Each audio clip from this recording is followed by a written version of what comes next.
Today's a good day, my friends. Once again, all my monsters and I welcome you back to Filomania, the channel where together we explore the fascinating universe of collectible pocket knives and all sorts of related species. For this episode, right in front of us, we've got the Medford Infraction, a knife proudly made in the United States. This particular piece has been part of my collection for at least a couple of years now, and it's one that I had been chasing for quite some time. Eventually, I stumbled upon this exact version, not just the model itself, but this specific colorway on eBay. And honestly, the price was more than fair, so I didn't hesitate to pull the trigger. Now, this is a folder, as you can see, with a design that leans toward the futuristic side. Personally, I find it super cool, easily one of the boldest designs in Medford's entire catalog. In fact, out of all the Medfords that exist, and there are plenty of them, the Infraction stands out as my absolute favorite. It also happens to be the only Medford knife I currently own in my collection, which says a lot about how much I appreciate it. Structurally, it's a frame lock, meaning the locking mechanism is integrated directly into the frame itself, as you can clearly notice here. When it comes to deployment, you've actually got options. A lot of people will go for the classic Spidey flick through the cutout on the blade, which works really well. At first, when I first unboxed the knife, I honestly thought that hole was the only way to open it. But after a little bit of handling, I realized it's also designed as a flipper. You can use this little tab right here on the spine of the blade to get a smooth, quick flip, giving you two distinct ways to enjoy the action. Now, let's talk about the actual feeling of the action, what it's like when you flip this knife open. To be completely honest with you, this isn't a particularly fast knife. Does that mean it's one of those snappy flippers where you just touch the tab and the blade rockets out instantly? No, not at all. With the Infraction, you actually need to apply a bit more force than you might expect. As you can see, if you don't commit and give it that little extra push, the blade won't lock up properly. And the reason for that is twofold. First, the blade stock is really thick. It's not only wide, but also pretty heavy compared to many other folders. Second, the knife runs on nylon washers, or at least that's what I suspect. Some might be bronze, but I've personally never disassembled mine to check. In fact, I've never taken it apart for maintenance at all, because Medford themselves advise against opening up their knives unless it's done by them directly. Doing so could void the warranty. That being said, if you look here at the pivot, things get a little interesting. Initially, I thought this model didn't require any sort of special tool for disassembly. I honestly believed you could just use a regular driver, like a Torx. But that was a mistake on my part. The reality is that the Infraction, like some other Medfords, comes with a proprietary Medford pivot, a unique design that requires a dedicated tool produced only by Medford. Some models even use a pivot with 3 small holes in a triangular pattern, which can't be opened with any standard tool you'd find at a hardware store. That's why it's considered proprietary, and only Medford provides the tool to safely service it. So, in this case, even though I originally mentioned it didn't need anything special, that's not true. It does require the specific Medford pivot tool. My bad, but hey, that's part of the learning curve when you're handling these unique knives. And speaking of warranty, Medford clearly states that their knives really don't need to be taken apart by the owner. They prefer you don't touch the internals, and in fact, they'll tell you not to open them at all, because once you do, you're basically on your own if something goes wrong. Of course, I've pretty much ignored that advice. Whenever I feel like giving the Infraction a little love, my go-to choice is a spray of WD-40. Yeah, I know that might surprise some of you. In fact, I'm sure a few people watching right now might cringe at the idea, but honestly, it's my preferred oil for pocket knives. It works beautifully, both as a lubricant and as a cleaner. The WD-40 cuts through rust, dust, and those tiny particles of grit that inevitably sneak into the action. Every time I spray it on and wipe the knife down, it feels refreshed, almost like new again. Now, let's be fair. Even with maintenance, this isn't the kind of knife that's going to give you that ultra-snappy, lightning-fast action. That's just not its personality. However, that doesn't mean it's bad. Far from it. It just requires you to experience it in hand to really understand what it offers. Especially when the knife is brand new, straight out of the box, before the pivot has had time to break in with regular use, you'll definitely notice it feels a bit stiff, almost resistant when deploying the blade. And here's the kicker. If you do need to service it and loosen things up, you'll absolutely need the special Medford pivot tool I mentioned earlier. Without it, you won't even be able to open it up. So in that sense, the Infraction stays very true to the Medford philosophy. Rugged, overbuilt, but also a little bit exclusive in how you maintain it. This Medford comes with a drop-point blade, as you can clearly see. The spine gradually slopes downward toward the tip, giving it that classic drop profile. Now, when it comes to the grind and finish, I'd say it looks machine-applied, or at least that's what it seems to me. But honestly, it could also be done by hand. Take a look at those visible lines across the blade. That's what you typically get from a belt sanding process. It leaves behind that distinctive look, almost industrial, as if the blade had just rolled off a precision machine. But the truth is, you can also achieve this finish manually by working the blade against a sanding belt with a microgrit surface. On the other hand, larger shops often replicate the same aesthetic using fully automated equipment. Either way, the result here is beautiful, and it gives the knife a rugged, almost futuristic vibe without going overboard into sci-fi territory. Another interesting detail is the milled relief cut along the blade, which probably helps shave off a bit of weight while also adding character. It's subtle but aesthetically pleasing, and again reinforces that futuristic design language that the Infraction seems to embrace. Now, let's look at the deployment cutout. The hole on the blade is actually quite large, big enough that I can almost fit the tip of my index finger through it. That makes opening the knife a lot easier. I can use my index finger, or even flick it open with my middle finger in a spidey flick. And as I mentioned earlier, there's also the flipper tab, which works just fine. At one point, I even wondered if it could function as a front flipper. Technically, you might think so until you realize it doesn't have any jimping on the spine.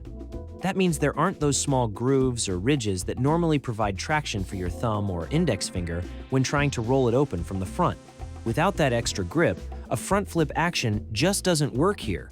And no matter how you try it, I honestly don't think this knife was ever designed to be open from that particular angle.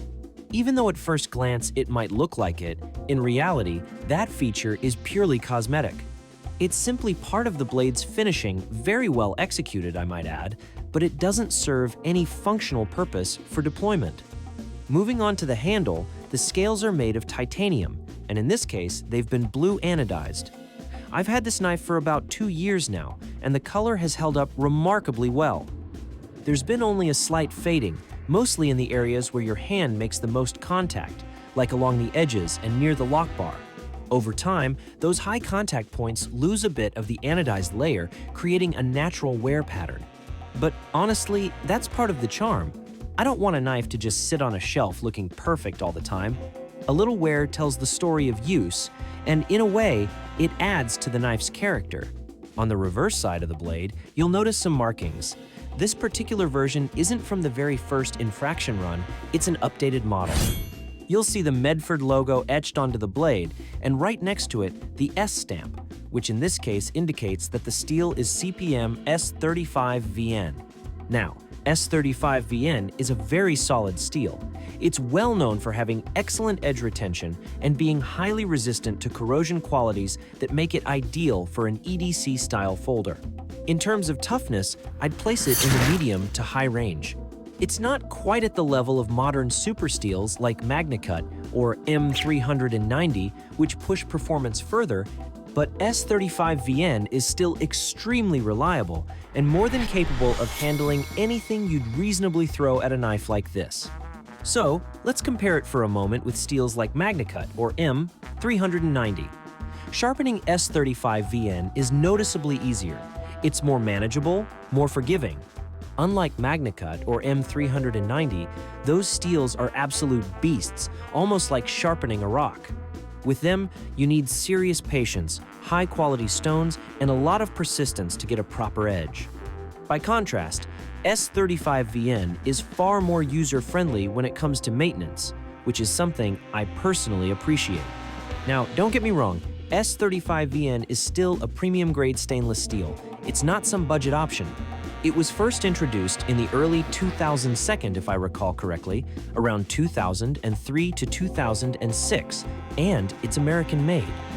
For years, it's been a staple in the world of high-end production knives and even in custom knife making, precisely because it offers a balanced mix of toughness, corrosion resistance, and edge retention.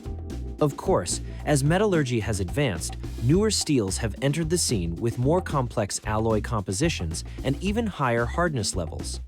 That's why Magnacut and M390 outperform it in some categories. They're tougher, harder, and they'll hold an edge longer, but they're also much more demanding to sharpen. What makes S35VN particularly attractive, in my opinion, is its chromium content. It has a relatively high level of chromium in its alloy, which not only helps with corrosion resistance, but also gives the blade a slightly brighter, shinier appearance compared to other steels. Now, don't expect it to sparkle like polished silver. It's a subtle sheen, but it does give the knife a distinctive look, a kind of muted brilliance that makes it stand out. On the back side of the knife, you'll notice the presence of a stop pin. Now, what exactly does a stop pin do? Its purpose is to limit how far the frame lock can travel when the knife is opened. Without a stop pin, the frame lock bar could potentially overextend. That would mean that, when closing the knife, the lock would no longer engage deeply enough with the blade, sometimes barely making 15% contact with the tang, which would compromise the security of the lock. In the case of the Infraction, the engagement is much stronger. Right out of the box, you can see the lock bar engaging at about 40% of the blade's width. And when you apply pressure by gripping the handle firmly, your fingers naturally push the frame lock just a bit further inward, increasing engagement closer to 50%. This gives you a reliable, secure lockup every time. The stop pin is crucial because it prevents the frame bar from creeping further outward with use, something that could otherwise reduce lock security over time. It's a small detail, but an important one for long-term durability and peace of mind. Now, moving further back, we have the pocket clip. Personally, I really like the way it looks. It's a titanium clip finished in a metallic, almost steel-like tone. That natural titanium color contrasts beautifully with the blue anodized scales, giving the knife a clean yet striking two-tone aesthetic. It's functional, but also adds a touch of elegance to the overall design. The same design language carries through to the backside of the knife. And honestly, I really enjoy how it all comes together. Of course, that's a personal preference. It doesn't have to appeal to everyone, but to me, it's very satisfying. Even the small details like the hardware choices make a difference. The stop pin, the pivot, the backspacer, and the pocket clip all combine with the blue anodized titanium scales to form a simple, cohesive color palette. It gives the knife not only a sense of toughness, but also a touch of elegance and sobriety. That's actually why, for this video, I chose to shoot it against a soft mustard yellow background. It creates just the right amount of contrast, so you can really appreciate the way the slightly chromed finish of the blade plays against the blue-violet hues of the anodizing. The colors pop without being overwhelming, and you can clearly see how the materials complement each other. You'll also notice a small lanyard hole near the back of the handle. For those of you who like to accessorize your knives with a lanyard, this Medford has you covered. It's a practical addition, and for collectors who enjoy customizing the final look of their knives, it's a nice touch that opens up more personalization options. And of course, it's worth repeating. Medford is an American brand through and through. Their niche in the knife market is very clear. They build heavy-duty knives. We're talking about tools that are overbuilt, thick, solid, and unapologetically robust. If you look up Medford models online or ask your favorite AI to pull up some images, you'll quickly notice the pattern. The vast majority of Medfords are big, chunky, and made to last. That's part of their DNA as a company, and the Infraction, despite being one of their slimmer models, still carries that unmistakable Medford attitude. That aesthetic, the bold, overbuilt look, has been part of Medford's identity since the very beginning, and it's worked extremely well for them. Unlike other brands and designers who chase the featherweight trend, aiming for knives so slim and light that you barely notice them in your pocket, Medford deliberately goes in the opposite direction. And that's exactly what I enjoy, because it aligns perfectly with my own taste. Medford knives are meant to feel substantial. Take, for example, the Medford Praetorian, one of their most iconic models. I initially called it Predator, but yes, it's the Praetorian. It's also one of my personal favorites, and I've been hunting for the TI version for a while now. TI stands for titanium, but in this context, it also marks the thicker, oversized variant. Even though it's technically a small knife, it's extremely chunky and heavy, almost like a pocket tank. That's Medford's philosophy in a nutshell. Now, some people argue that Medfords are more decorative than functional, and their reasoning makes sense. Most Medford knives use very thick blade stock. The downside of that is simple thick blades are rarely excellent slicers. A thin blade will glide through material much faster and with less resistance because it generates less surface friction. With a thick blade, even if you've got relief grinds or milled sections, there's still more material dragging behind the edge. That means cutting tasks like making long, clean slices require more effort. So yes, critics have a point. In terms of pure slicing performance, Medford knives won't beat a super thin Spyderco or a laser-like kitchen knife. But that's not what they're built for. They're built for strength, durability, and presence qualities that appeal to a very specific type of knife enthusiast, myself included. And don't get the wrong idea, a Medford can absolutely cut. Of course it can. Thanks to the thickness and weight of the blade, this thing can handle virtually any task you throw at it. But if what you're after is slicing like cutting cardboard, fabric, or rope, I'd honestly recommend going with a thinner knife. If practicality, speed, and ease of use matter more to you, the Infraction might feel bulky in comparison. That said, if you do choose a Medford with its wide blade and fat handle, you're picking it more for the design than for ultra-quick slicing performance. That doesn't mean it doesn't cut, it just cuts differently. Be mindful, because this is truly a beast of a knife, and if you're not careful, it will do some serious damage. One more thing to point out about the Medford Infraction. As I mentioned earlier, there's no jimping, none at all, neither up top nor at the rear.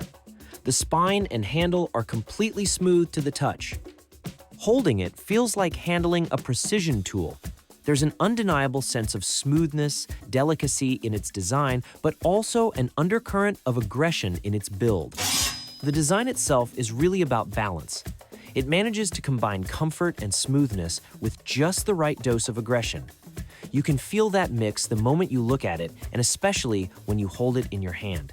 Of course, that also makes it less of a purely utilitarian knife. If you were planning to use it for constant, repetitive cutting tasks, you'd notice one drawback. The handle is so smooth that once your hand gets sweaty, it can slip a little.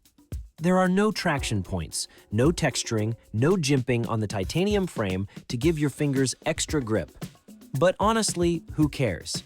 That's not what this knife was designed for. The Infraction is very much a collector's piece, perfectly crafted to deliver a unique sensation in hand. It's unapologetically Medford, strong, aggressive, and distinctive, yet refined in its own way. So there you have it, my friends. I hope you've enjoyed this review. For me, the Medford Infraction is one of the absolute standouts in my collection. It's what I call an immovable piece. One of those knives I would never sell, never trade, under any circumstances. It's here to stay. As always, all my monsters and I are happy you stuck with us all the way through this video and got to share this look at the Medford Infraction, this particular version being from around 2023, if I remember correctly. So take care, my friends. Stay safe, enjoy your knives, and above all, peace. We'll see each other in the next episode of Filomania. I can't say exactly when it'll drop, but you know it'll be worth the wait.